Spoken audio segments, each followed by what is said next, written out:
Hi everyone, welcome to Shake It Off from my fire. Today I'm going to share with you spicy pumpkin mushroom soup. What are the ingredients? The list of ingredients is half pumpkin, pineapple and pineapple sauce,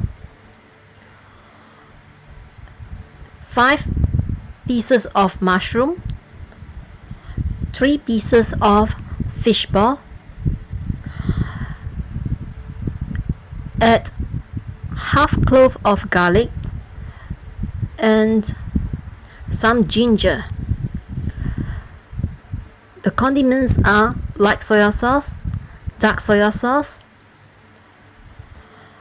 and garlic spicy beans.